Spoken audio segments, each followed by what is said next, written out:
నా ఫోన్ బావా. Human learning concept. Human learning meaning, definition, and concept.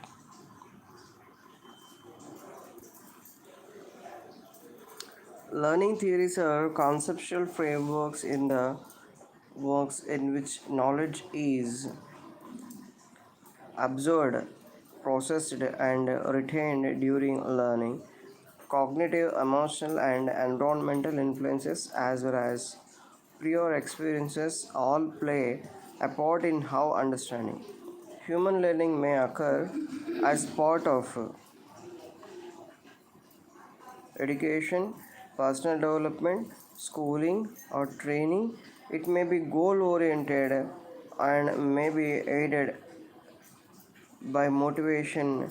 The study of how learning occurs is part of educational psychology, neuropsychology, learning theory, and pedagogy. Learning may occur as a result of habituation or classical conditioning seen in many animal species, or as a result of more complex activities such as play seen only in relatively intelligent animals. Learning may occur consciously or without conscious awareness. Learning that an aversive event can be avoided nor escaped is called learned helpless. Uh, there, there is evidence for human behavior learning prenatally, in which habituation has been observed as early as 32 weeks into gestation, indicating that the central nervous system is sufficiently developed and primed for learning and memory to occur very early on in development. Okay, so learning in a change in a mental learning is a change in mental association due to experience, is a change in behavior due to experience. Cognitive, social cognitive behaviorism. Cognitive example, information process theory.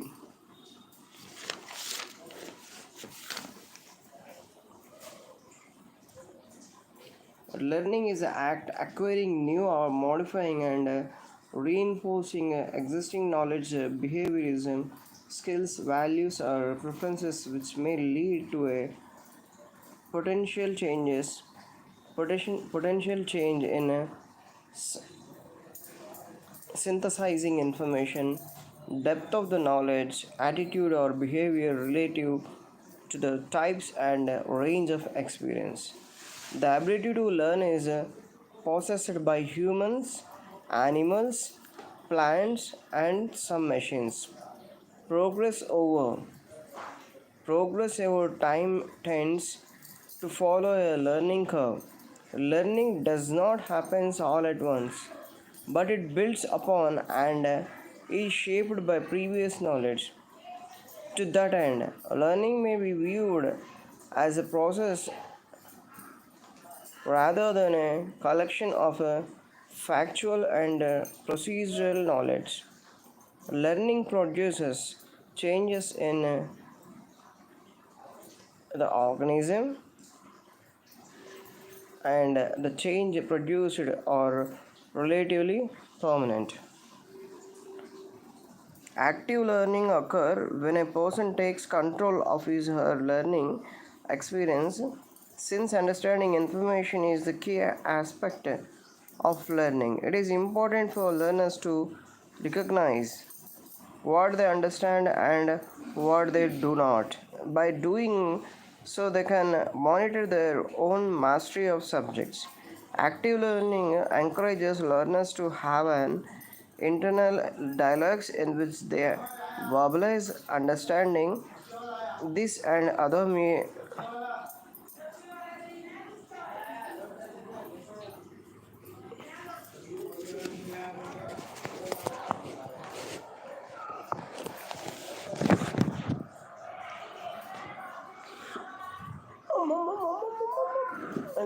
కూర్చొని చదువుకుంటానండి బుద్ధిమంతుని.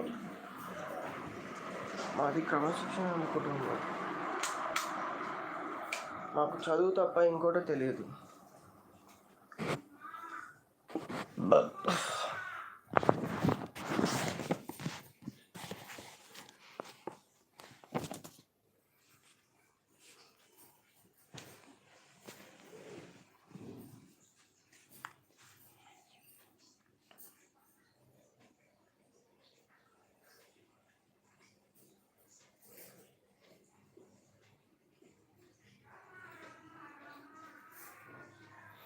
Active learning occurs when a person takes control of his learning experiences. Since understanding information is a key aspect of learning, it is important for learners to recognize what they understand and what they do not. By doing so, they can monitor their own mastery of subjects. Active learners encourages learners to have an internal dialogue in which they verbalize understanding. This and other metacognitive strategies can be taught a child over time. Studies within metacognition have proven the value in active learning, claiming that the learning is usually at a stronger level as a result. In addition, learners have more incentive to learn when they have control over not only how they learn but also what they learn. Active learning is a key characteristics of students. Centered learning, conversely, passive learning and direct instructions are characteristics of teacher. Centered learning or tradition education. Learning and conditioning. There are three types of conditioning and learning. Classical conditioning, where the behavior becomes a reflect response to an antecedent stimulus. Okay. Conditioning. Operate conditioning, where an antecedent stimuli is followed by a consequences of the behavior through a reward, reinforcement, or a punishment. Social learning theory, when an observation of behavior is followed by modeling. These three learning theories from the basis of applied behavior analysis.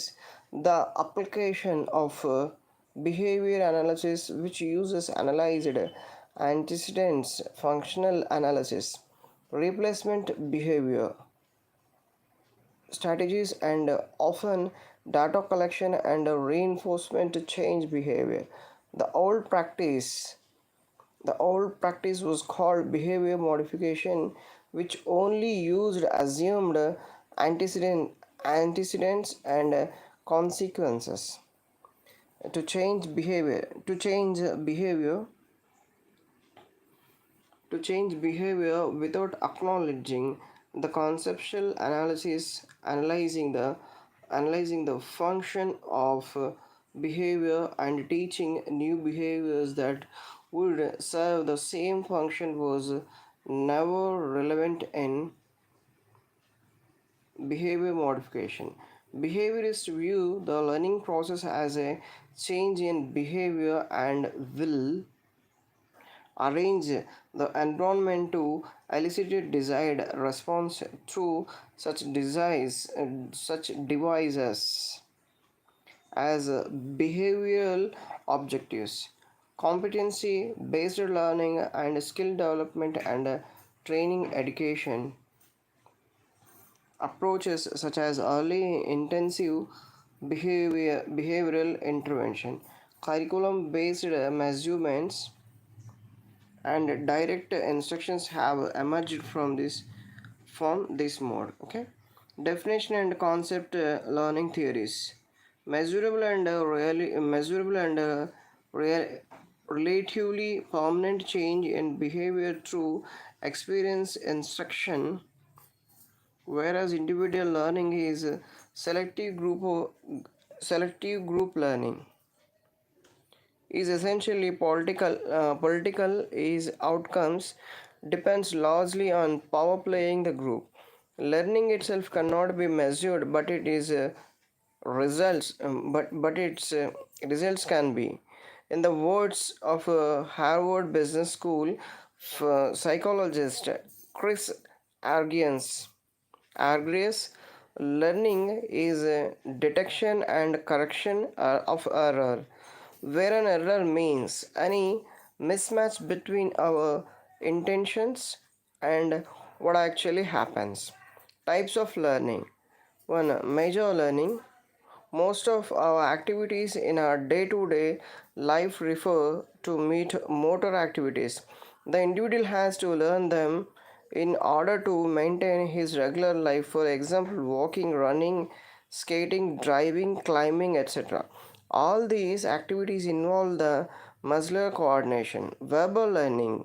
This type of learning involves the language we speak, the communication devices we use, signs, pictures, symbols, words, figures, sounds, etc. Other tools used such activities. We use words for communication. Concept learning.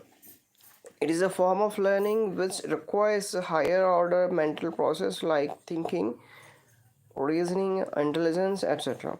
We learn different concepts from childhood. For example, when we see a dog and attach the term dog, we call that the word dog refers to a particular animal. Concept learning involves two processes, is abstraction and generalization. This learning is very useful in recognizing, identifying things.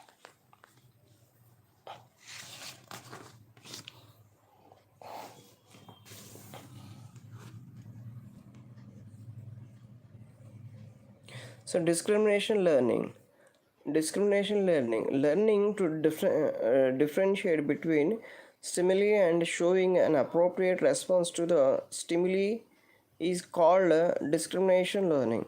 Example: sound horns of different vehicles like bus, car, ambulance, etc.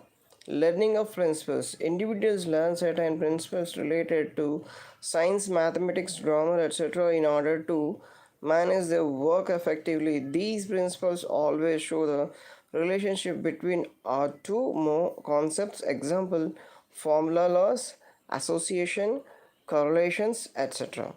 Problem solving. This is a higher order learning process. This learning requires the use of cognitive abilities such as thinking, reasoning, observation, imagination, generalization, etc. This is very useful to overcome difficult problems encountered by the pupil. Attitude learning. Attitude is a predisposition which determines and directs our behavior. We develop different attitudes from our childhood about the people, objects, and everything we know. Our behavior may be positive or negative depending upon our attitudes. Example: attitudes of nurse towards her profession, patients, etc. The definition: a change in human. Okay, fine. Now we are going to learn one more lesson, one more question.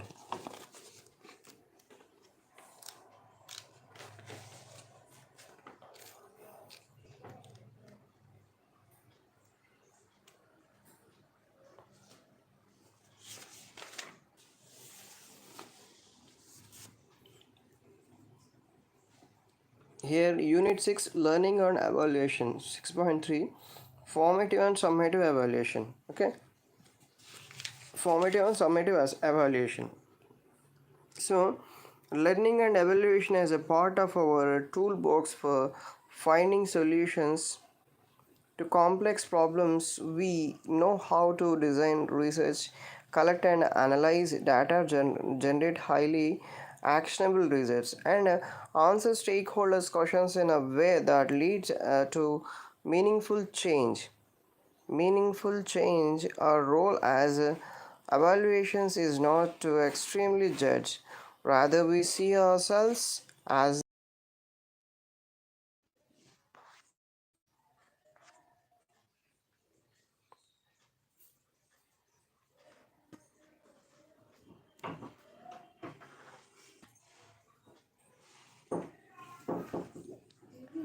so learning and evaluation as a part of our toolbox for finding solution to complete problems. We know how to design research, collect, and to analyze data to generate highly actionable results. And answer stakeholders' questions. Um, okay, here summative evaluation, formative evaluation, impact evaluation, developmental evaluation, implementation evaluation, adaptive evaluation, strategic learning, advocacy evaluation, and system evaluation. Okay, the tools, resources, skills, and organizational structure needed to sustain the highest quality evaluation and learning includes using learning to adapt our evaluation strategies to ensure our evaluations are responsive to changing environments objectives here. After going to the unit you will be able to know all these things. Explain the formative and summative evaluation, describe curriculum based measurement and revi-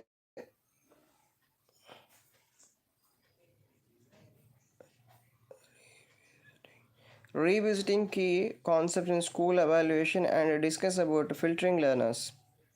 Formative and summative evaluation.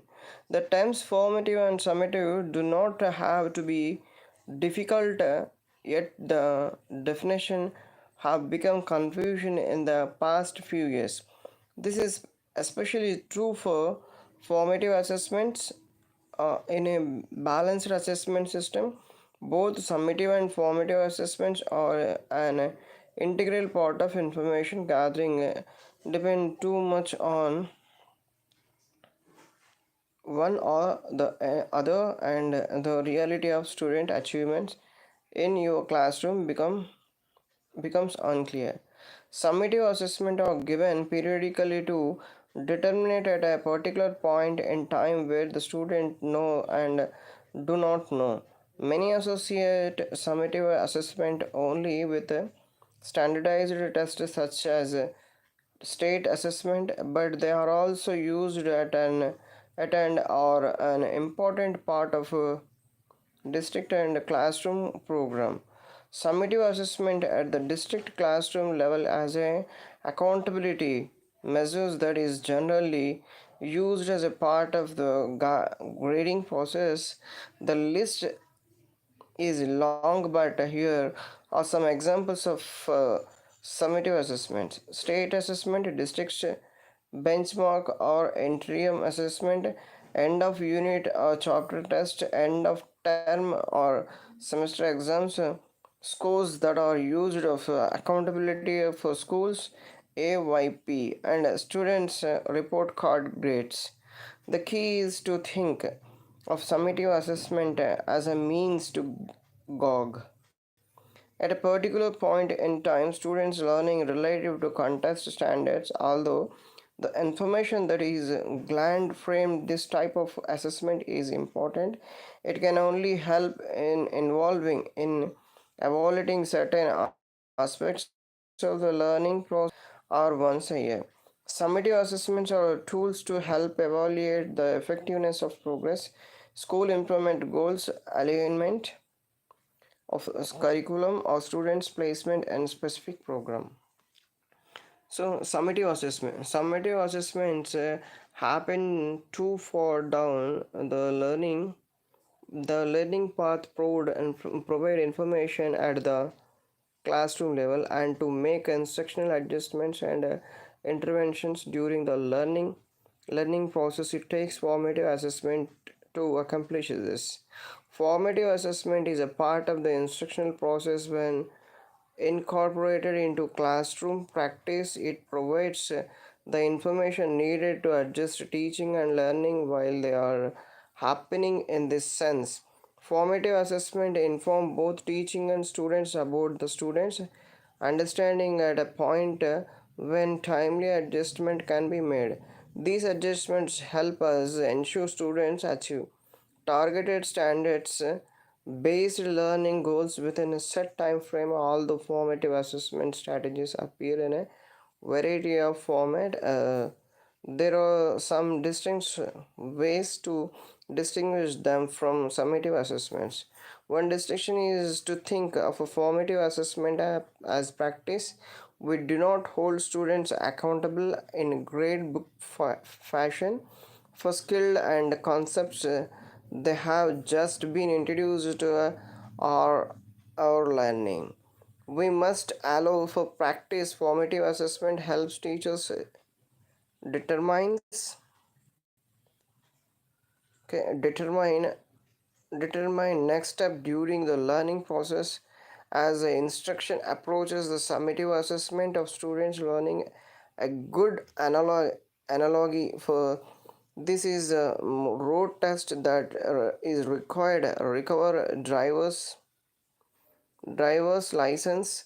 What if before getting your driver's license you received a grade every time you sat behind the wheel to practice driving? What if your final grade for the driving test was the average of all the grade you received while practicing? Because of the initial low grades you received during the process of learning to drive, your final grade would not accurately reflect your ability to drive. Okay, drive a car. In the beginning of learning to drive, on unfine or motivated to learn would you feel? Would any of the grades you received provide you with guidance on what you needed to do next in to improve your driving skills? Your final driving test is a summative assessment would be the accountability measures that establishes whether or not you have to driving skills necessary for driver's license, not a reflection for all the driving practices that leads to it. The same holds true for classroom instructions, learning, and assessments. Another distinction that underpin underplayed